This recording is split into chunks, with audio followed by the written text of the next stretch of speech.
Merhabalar. Bu kaydımızda sizlere Allahu Teala'nın bize Kur'an-ı Kerim'de bildirdiğine göre bir tane dünya yarattığı, bir tane yeryüzü yani bir tane yaşanacak, ayak basılacak yer yarattığını ve bunun bir tane olup dönmediği ve de düz olduğu, tamamen düz bir satıh olduğunu Kur'an-ı Kerim'den ayetlerle delillendireceğiz, ispatlayacağız. O halde hazırsanız başlayalım.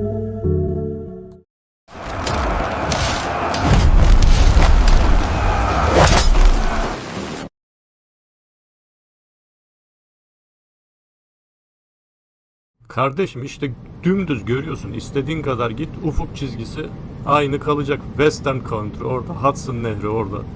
Kasabaları, şehirleri amatör kamerayla uçağa yerleştirmiş olduğu. Kendiniz de imkan bulursanız çekim yapabilirsiniz. Hileli lenslerle efendim böyle bir takım kamera hileleriyle sanki böyle bombeliymiş gibi gösteriliyor belli bir yükseklikten yeryüzü. Ama şimdi meselemize gelelim asıl. Evvela başka öyle gezegenler, öyle üzerinde yürüyebileceğin, koşup oynayabileceğin, zıplayabileceğin, evler kurabileceğin, mahalleler, sokaklar, binalar inşa edebileceğin bir yer olmadığına dair bu bulunduğumuz dünyadan başka bu ayetlerle alakalı biraz örneklemeler verelim size. Bizlerin yani insanların, cinlerin, hayvanların, bitkilerin yaşayabileceği tek bir yeryüzü yaratmış olduğuyla alakalı ayet-i kerimeleri isterseniz peşi sıra getirelim. Şimdi Zümer suresinin 67. ayeti kerimesinde Rabbimiz vel ardu cemi'an gabdahu yevmel kıyameti ves semavatu madviyatun diye devam ediyor ayeti kerime. Bakın semavat burada semalar çoğul olarak zikrediliyor. Sema kelimesi gökyüzü, arz yeryüzü ise tekil olarak zikrediliyor. Şimdi peşi sıra size göstereceğimiz bütün ayet-i kerimelerde zaten bunun yine böyle olduğunu göreceğiz. Arz hiçbir yerde çoğul olarak zikredilmiyor. Bu bir tane dünyanın, bir tane yeryüzünün olduğuna delil olmayacak da neye delil olacak? Hud suresinin 7. ayet-i kerimesinde yine Rabbimiz ve huvellezî halakas semâvâti, bakın semaları yarattı diyor. Vel arda, yine arz tekil yani erazi veya eradun şeklinde çoğul olarak gelebilirdi. Gezegenleri yaratan veya işte dünyaları yaratan veya farklı veya yaşanacak işte değişik yer küreleri yaratan, yani küre kelimesi zaten Arapça illaki geçebilirdi ama geçmediğini görüyoruz. Sadece vel arda, halakas semavati vel arda. Bakınız bu ayeti kerimede Rabbimiz yeryüzünü bakın 2 günde yarattığını söylüyor. Yine halakal arda, tekil, yine tek bir yeryüzü ve onu 2 günde yarattığını beyan ediyor. Bazıları diyor ki işte yok, o zamanın insanların anlayışına göre Rabbimiz hitap etti. Eğer gezegenlerden bahsetseydi anlayamazlardı bilmem ne. İyice spastik yapıyor. Yani o zamanın insanı, kardeşim şimdiki insanın anlayışından, hafızası olsun, algısı olsun 1000 kat açık. Şimdi sen 1000 kat geridesin o zaman insanından. Yani en basitinden çocuklara ve yaşlılara bak bakayım. Bir beldenin sakinlerin, daha doğrusu bir kavmin, bir topluluğunun çocukları ve yaşlıları o kavimle alakalı, o beldeyle alakalı, aynı zamanda o çağın anlayışı, hafsalasıyla alakalı, zeka seviyesiyle alakalı fikir vermeye yeter de artar bile. Hadi çık random dolaş dışarıda bakalım. Onun için yok 1400 sene önce, yok 2000 sene öncesinin insanın anlayışı kıtmış da, darmış da, bilmem neymiş de. Adamı bedevi diye adamla alay ediyor, aşağılıyor, adam sırtını taşa yaslıyor, gece bakıyor semaya, tefekkür ediyor. Yani açık ya, sen gibi betonların arasında 4 duvar bir adam yaşamıyor ki kardeşim. Yani elinde telefon, cırt elinde. Bir dijital aleme hapsolmuş, algıları kapanmış iyice. Netflix'lerden, Hollywood tesirlerinden, ana haber bültenlerinden beyni peksimet gibi olmuş. Kalkıp o zamanın insanın algısı kapalıymış. O zaman insanı cin deyince, melek deyince başka bir şey değil, direkt anlıyor adam. Adam direkt anlıyor yani. Senin gibi böyle her şeye yok masal, yok bilim dışı deyip de yani gözünün gördüğünden başkasını, gözünün gördüğünden gayrısını inkar edecek şekilde aptallaşmamış o insan. Yani gözünün acizliğinin gayet farkında, duyu organlarının acizliğinin gayet farkında o zaman insanı. Yani mümini de öyle, kafiri de öyle.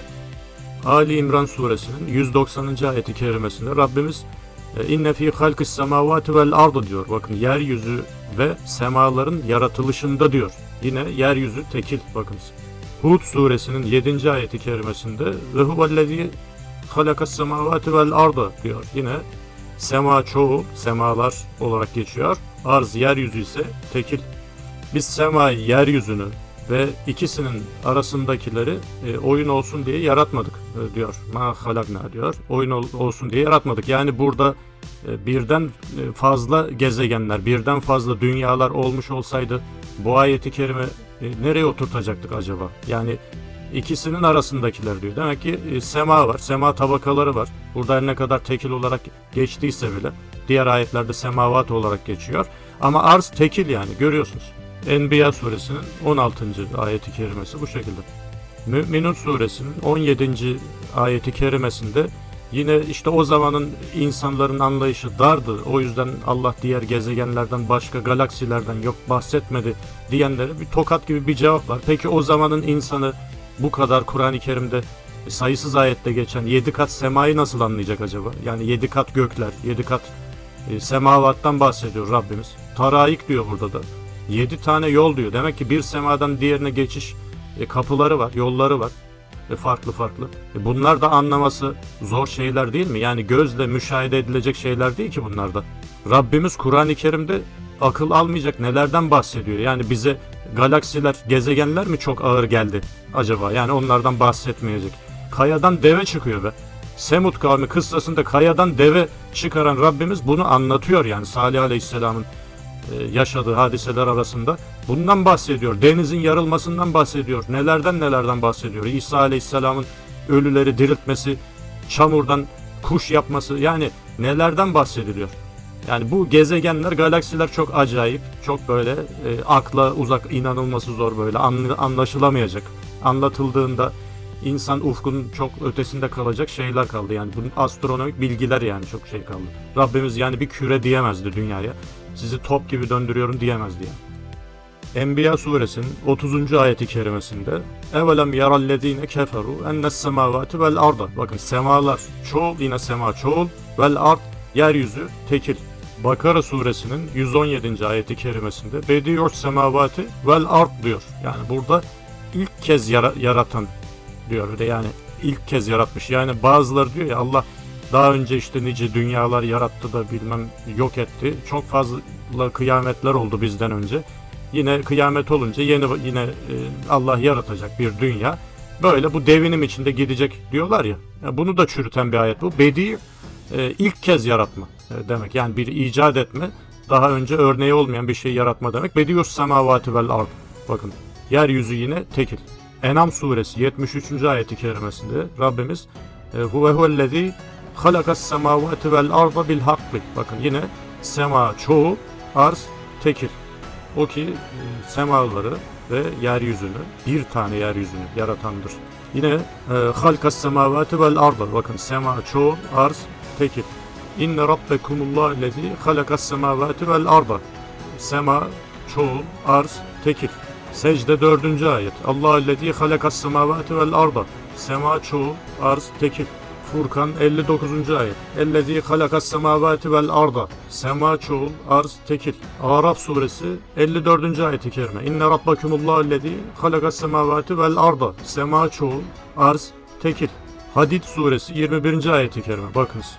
Ya tabi bunu söylemeden önce şunu da hatırlatmakta fayda var. Bütün bu üçkağıtçı mealciler ayet-i kerimelerin mealini güya yazarken böyle parantez içleriyle, kendi yorumlarıyla yazıyorlar. Onun için muhakkak bu konuda araştırma yapan, araştırma yapacak olan, yapmayı düşünen kardeşlerime yani birazcık olsun Arapça öğrenmelerini tavsiye ediyorum. Yani Arapça bilmeksizin bakın Kur'an-ı Kerim'in içine derin dalış yapamazsınız. Yani tefsir okuyacaksınız tabii ki ama meallere kesinlikle müracaat etmemenizi tavsiye ediyoruz. Çünkü her bir meal yazarı kendi cümleleriyle Kur'an-ı Kerim'i ifade ediyor ve hiçbir lisanın diğer başka bir lisana tercümesi, yani hatasız bir şekilde bir cümlenin bir cümleye yani daha doğrusu bir cümlenin tek cümleyle tercümesi ya da meali kusursuz mümkün değildir ve illaki yorum içerir o. Yorum içerikli olacaktır ve böyle bıçak sırtı meselelerde hata yapacaksınız veya hatalı bir takım varsayımlara ulaşacaksınız. Göğü ve yerleri yaratan diye mesela mealde böyle tercüme yapıyor. Yani yerleri diye bir ifade yok ki orada. Arz var yani. Tekil bir kelime, yeryüzü. Bu kadar. Veya işte semaları ve yerleri yaratan veya yerleri ve gökleri yaratan diye çeviriyor. Ler ekini koymayı hiçbir şey görüyor mesela. Çok önemli bir şey değilmiş gibi koyuyor. Nasıl olsa NASA böyle söyledi ya, NASA hazretleri. Birden fazla yer var tabii, işte Jüpiter, Mars'ı bilmem ne. Bunlar da birer gezegen. Orada işte ufkumuz var. Mars'ta koloni kuracağız. Aşağı mahalle olacak, yukarı mahalle olacak. Orada su tesisleri falan kuruyor. Böyle şeyler çok normal geldiği için, yani ona doğru ve yalanlanamaz, yanlışlanamaz geldiği için adam elbette yerleri yazıyor. Orada bir şekilde çoğul bir ifade kullanmayı büyük bir kabahat, suç ya da yanlış olarak görmüyor. Şimdi Hadid suresinin 21. ayeti kerimesinde büyüklüğü, genişliği, semalar ve ya da işte gök ve yer kadar olan cennet diye bahsediyor.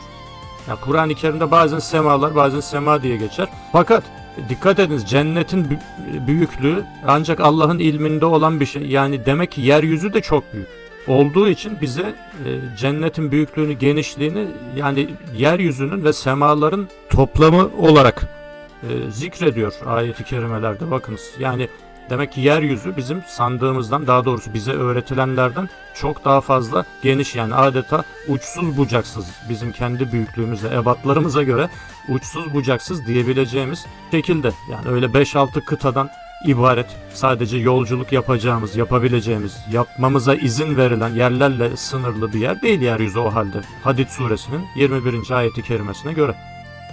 Bakınız, Allah Teala yeryüzünü yarattıktan sonra onunla da konuşuyor. Ve lil ardı diyor. Yine burada tekil, bakınız. Yine Hadid suresinin 4. ayeti kerimesinde huvellezî halakas semâvâti vel arda diyor. Sema çoğul, arz tekil. Kaf suresi 38. ayeti kerimesinde وَلَقَدْ خَلَقْنَا السَّمَاوَاتِ وَالْاَرْضَ diyor. Bakın, sema çoğul, arz tekil. Belki birçoğunuzun ezberinde olan Ayetel Kürsi'de bakın. Lehu ma fis semavati ve ma fil ard. Semalar ve yeryüzü onundur diyor. Yine arz burada, yeryüzü tekil.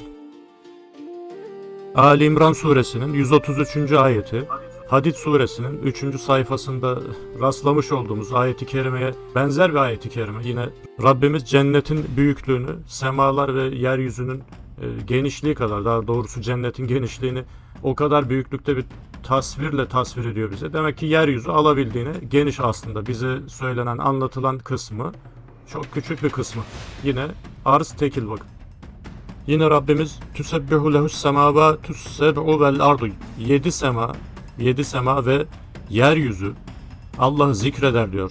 Ve yeryüzü ve içindekiler, bunların içindekiler ve hepsi Allah'ı zikreder diyor. Yani burada bakın, canlı cansız ayrımının aslında kimler tarafından bize nasıl enjekte edildiğini de görmüş oluyoruz. Nasıl bir şekilde kendisine öğretildiği, belletildiği. Adam Müslümanım diyor ama din dışı bir eğitim aldığı için, seküler, laik bir eğitim almış olduğu için tamamen Kur'an-ı Kerim'in zıttına bir itikatla yaşıyor. Haberi olmuyor. Yani Allah burada bakın, arz Allah'ı zikreder diyor.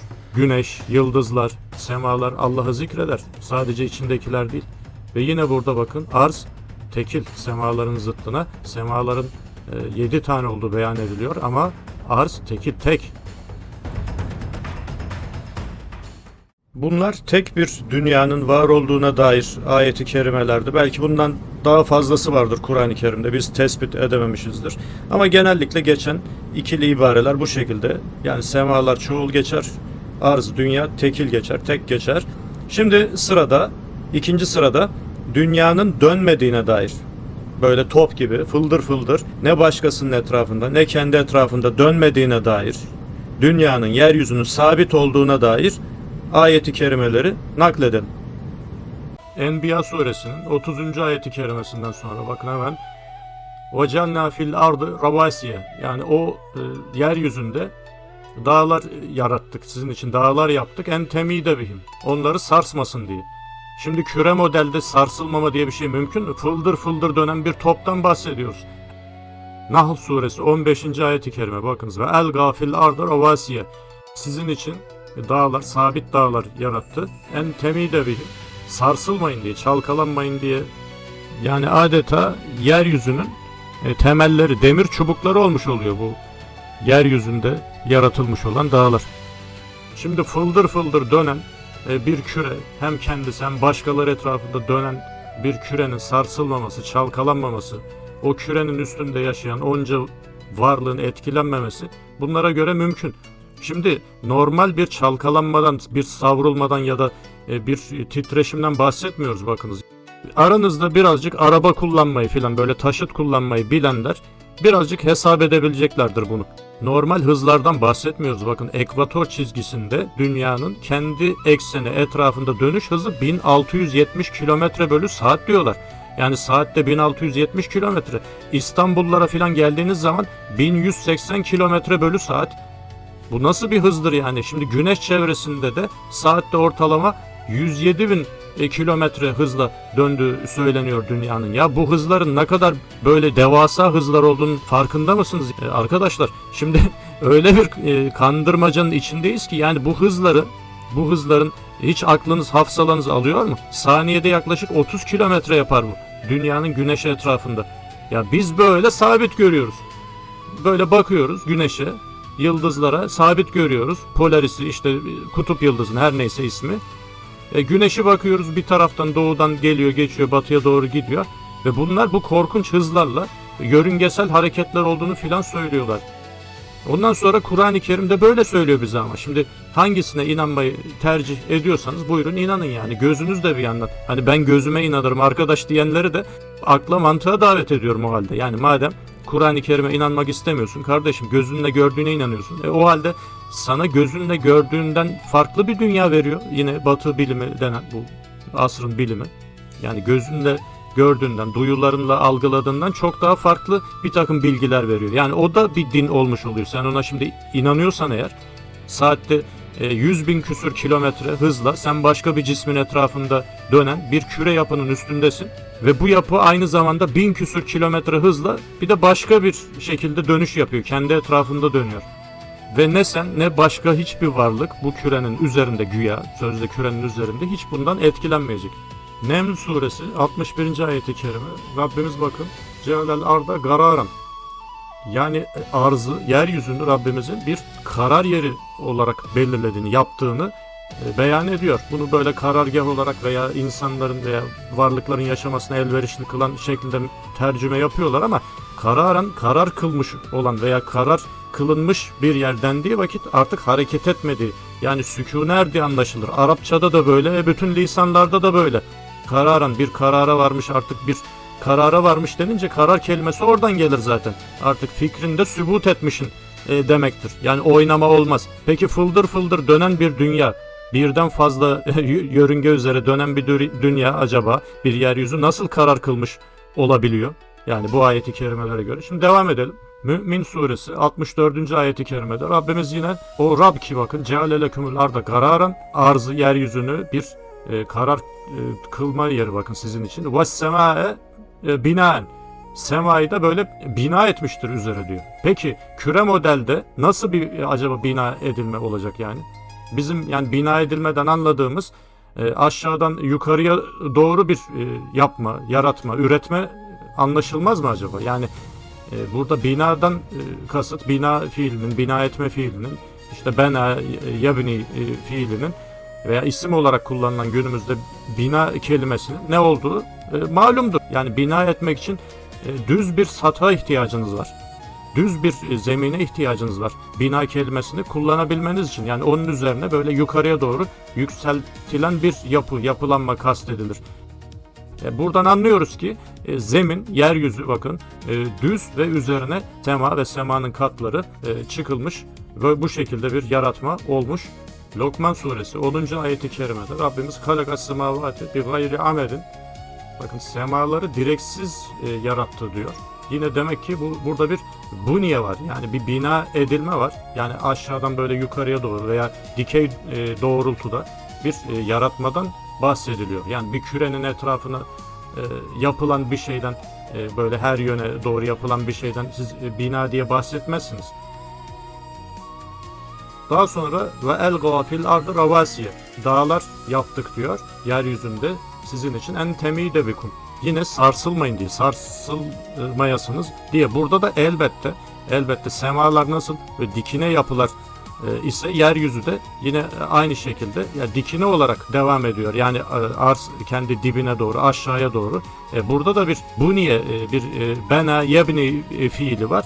Dolayısıyla bu bina edilen bir şey temele ihtiyaç duyacak demeyelim de Allah onu tabi sebep eder bizim algılayacağımız şekilde. Hani bir yeryüzünde sizin için yaptım ama temelleri de bu dağ veya dağın, daha doğrusu yeryüzünün aşağısında kalan sizin göremediğiniz kısımda belki dağın köklerinden bahsediliyor elbette.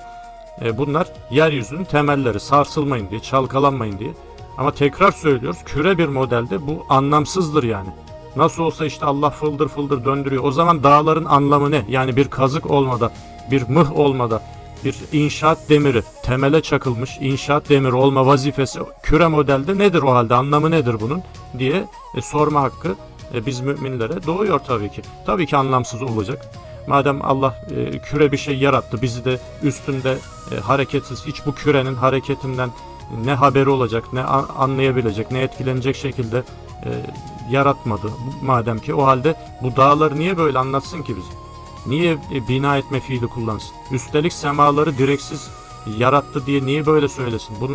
Bunlar aynı zamanda yeryüzünün sabit olduğuna dair. Yani ama dağlarla olsun. Ama dağlara verdiği kudretle olsun Rabbimizin, zeminin karar kılınmış bir yer, karar kılınan bir yer bizim için sabit, hareketsiz, üstünde güvenle duracağımız, yaşayacağımız bir yer, bir yeryüzü olduğunun kanıtı olmuş oluyor.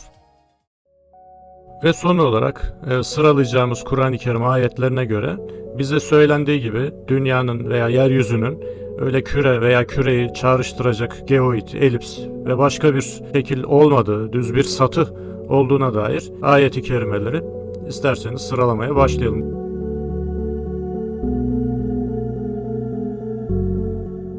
Rabbimiz Bakara suresinin 22. ayet-i kerimesinde "Ceale lekumul arda firâşen ve's-semâe binâen." Az evvel bina etmek, bena yebni fiilinden bahsetmiştik. Burada Rabbimiz arzı bakın yine tekil kullanıyor. Firâşen, bir döşek yaptığından bahsediyor bakın yeryüzünü, arzı.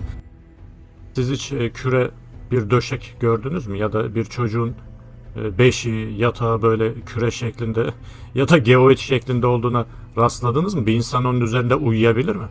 Gezinebilir mi? Rahat oturabilir mi? Bir kürenin üzerinde. Rabbimiz niye bu kelimeyle tanımlıyor yeryüzünü?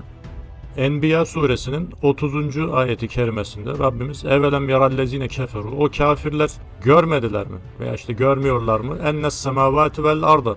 Semalar ve arz kâneta ratkan fefetahnâhuma. Yani önceden birleşiktiler, sonra biz onları ayırdık diyor. Yani bir yeryüzü vardı ve semalar vardı. Onlar bitişikti, biz ayırdık diyor. Burada tek bir yeryüzünün semalardan veya işte semanın katlarından ayrıldığından bahsediliyor. Bahsettikleri küre modelde ya da küre evren modelinde birden fazla küreler olacağı için bu ayeti kerime de haşa boşa çıkmış oluyor. Hicr suresi 19. ayeti kerimesinde Rabbimiz "Vel arda medednâhâ" buyuruyor. Yani burada bazılarınızın tabi bileceği üzere med uzatma demek Arapçada. Yani medednâ dendiği zaman uzattık manasına. Yeryüzü bakın uzatılmış, yani yuvarlatılmamış ya da bombelenmemiş, bakın uzatılmış. Yani ben bir şeyi yaydım, uzattım deyince küreyi kastetmezsiniz ya da benzer bir şekli kastetmezsiniz. Rahman suresi 10. ayeti kerimede bakın yine vel ard yeryüzü kastedilerek vadaaha, yine küre için kullanılması çok zor olan bir fiil. Yani sermek, alçaltarak döşemek manasına gelen bir fiil kullanılıyor. Ve gelelim Naziat suresinin meşhur 30. ayeti kerimesi olsa gerek. Arda ba'de zelke dehaha. Sonra işte yeryüzünü yayıp döşedi. Aslında bakınız, yani aklı başında Arapça bilen, yine her şeye rağmen meal yazanlar bunu bu şekilde çevirirler. Çünkü burada bir fiil söz konusu. Yani dehaha diyor. Yani onu yayıp döşedi diyor. Burada deve kuşu, bazılarının dediği, iddia ettiği gibi deve kuşu yumurtası kastedilmiyor. İsim yok burada bir kere. Ne isim ne sıfat var. Burada yeryüzünü yayıp döşeme. Yaymak, döşemek demektir. Yani buradan deve kuşu yumurtacılarına sesleniyoruz. Yani bazı batıdan antik Yunan Pisagorist yaklaşımdan etkilenen o Abbasiler zamanında İslam alemine zehir gibi girmiş olan o Pisagorist yaklaşımlardan etkilenen bazı müfessirlerin, bazı mutezili alimlerin iddia ettiği gibi burada dünyanın küre veya küreye benzer bir şey olduğu iddia edilmiyor.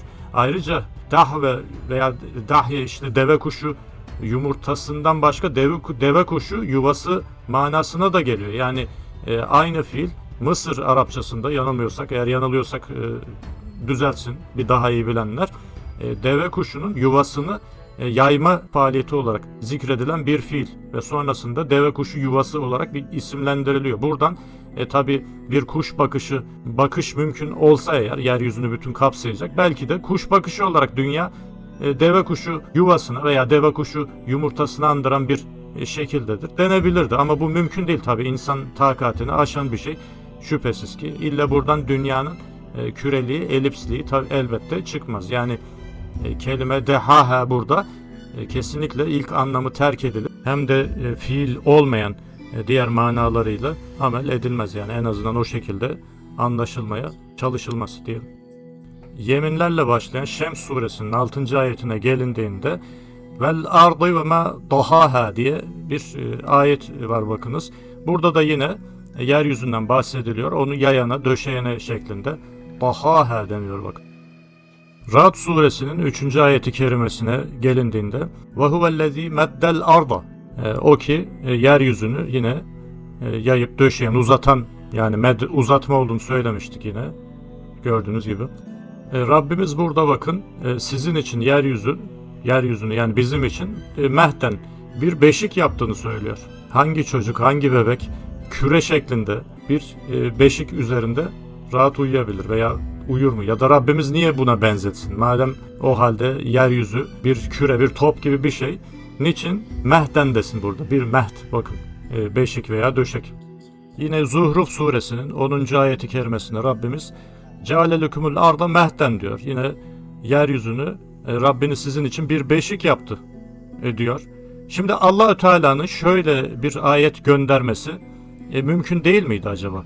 O işte yeryüzünü yuvarlak yaptı, bir küre yaptı ve hiç üzerinde onun sarsılmadan, savrulmadan yürüyorsunuz, gidiyorsunuz, yatıyorsunuz da gece hiç fırlamıyorsunuz. Tüm bunlarda ibret alanlar için büyük bir ayet vardır, bir mucize vardır şeklinde ayetler göndersek, yani kimse akıl sır erdiremeyecek miydi? Yine bu ayetlerin gönderilmesi imkansız mıydı? Yani küre Arapça zaten.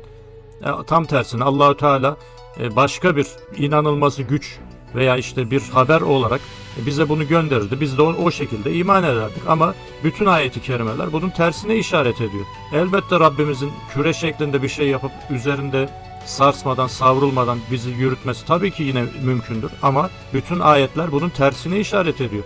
Ve bütün pagan satanist yapılar bizim bugün okullarda, ders kitaplarında, ansiklopedilerde okuduğumuz şeyleri aslında vaaz etmişler. Yani Kur'an-ı Kerim'in tam tersini. Şimdi bu durumda tabii bir seçim yapmak gerekiyor. Rabbimiz acaba aciz mi yani tüm bunları bize haber vermekten, ya da o kadar inanılması güç şeyleri Kur'an-ı Kerim'de bize haber vermişken, yani ben işte size top gibi bir şeyin üzerinde, bir kürenin üzerinde yürütüyorum, uyutuyorum, kaldırıyorum da işte siz bundan ibret almıyorsunuz şeklinde ayetler göndermesi bu kadar mı imkansızdı acaba? Yani buna da inanırdık herhalde o kadar. Kayadan deve çıktığına inanacak olan bizler, cennetten indirilen Adem Aleyhisselam yeryüzüne, bu kadar denizlerin yarıldığına, ölülerin diriltildiğine inanan bizler buna mı inanmayacaktık yani? Elbette yeryüzünün düz olduğu, dönmediği, bir tane olduğu alemde bir dünya olduğu birbirini destekleyen ayetlerle gayet muhkem bir şekilde artık önümüzde duruyor. Nebe suresinin 6. ayeti kerimesine bakınız. Elem nec'alil arda mihaden. Biz size yeryüzünü bir döşek yapmadık mı ayeti. Zariyat suresinin 48. ayetinde bakın. Vel arda faraşnaha. Yine bir döşek olarak, yani döşedik daha doğrusu yeryüzünü size ayeti. Feraşnaha demezsiniz bakın, yani bir küre şeklinde yuvarladığınız bir şeye feraşnaha demezsiniz, yani bu fiil kullanılmaz bu durumda. Ve Kaf suresinin 7. ayeti kerimesiyle bu kaydımızı bitirelim. Vel arda medednâhâ, yine ve yeryüzünü döşeyip yaydık veya uzattık manasına. Medde yamuttu fiili bakın kullanılıyor. Bilim serimiz ile alakalı bu tarz başka bir çalışma yapmayı düşünüyoruz aslında. Bu sefer hadisi şerifleri odak noktası olarak alacağız. Batı biliminin bugün astronomi sahasıyla alakalı bilhassa ve diğer tabii ki bilim sahalarıyla alakalı çokça söz söylediği hususlarda bakalım Muhammed sallallahu aleyhi ve sellem neler söylüyor, onun sahabesi neler söylemiş. Biraz da onlara mikrofon uzatacağız tabiri caizse. Böyle bir planımız var.